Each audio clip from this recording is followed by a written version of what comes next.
Добре дојдовте во најновиот од низата подкасти со кои што им објавуваме војна на дезинформациите во домашниот медиумски простор.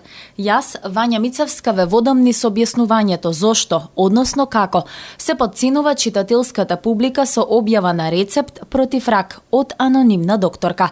Рецензираме текст кој порталот Женски магазин го има објавено на 6 февруари со наслов "Да ве заобиколи ракот. Рецепт на позната докторка за исфрлање на токсини од телото".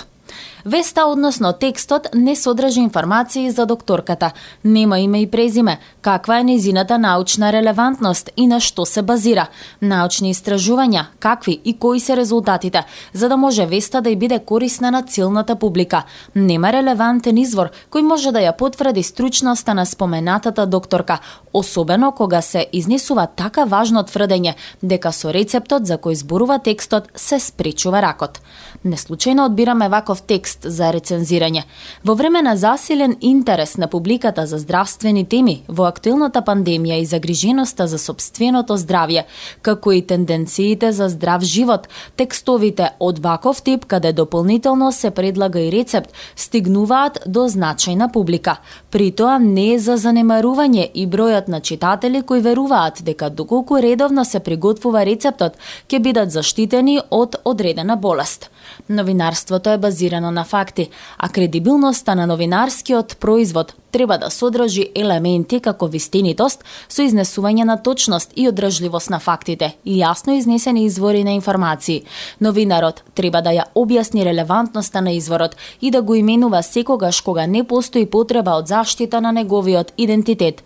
Општо познато е дека луѓето кои се лекуваат од карцином подлежат на операции и тешки терапии, па од тука ако еден медиум тврди дека таа може да се лечи со рецепт приготвен во домашни услови, треба, според принципите за етика во новинарската професија, да понуди и докази за тоа или во најмала рака да информира за името на докторката на која се повикува. Со овој текст, медиумот Женски магазин го прекршува кодексот на новинарите. Во член 1 од овој документ се вели: новинарот има право на слободен пристап до сите извори на информирање што се од јавен интерес. Новинарот треба да објавува точни, проверени информации и нема да прикрива суштински податоци и да фалсификува документи. Доколку информацијата не може да се потврди или станува збор за предпоставка, односно шпекулација, тоа треба да се каже. Точноста на информацијата треба да се провери колку што е тоа можно. Медиумот го прекрашил членот 1 од кодексот, бидејќи ги прикрива податоците за медицинското лице на чиј рецепт се повикува, па се остава простор за сомнеш во вистинитоста.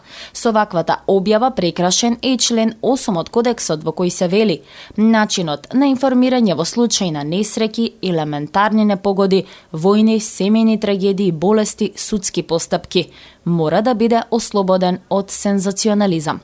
Сензационализмот во споменатиот текст се согледува уште во самиот наслов, со кој и графички, преку поголемиот фонт на буквите, се потенцира дека постои едноставен рецепт кој служи како превентива за една сериозна болест. Кодексот е прекрашен бидејќи текстот е поврзан со болести како таков, тој мора да е ослободен од сензационализам, како што впрочем налага и кодексот на новинарите.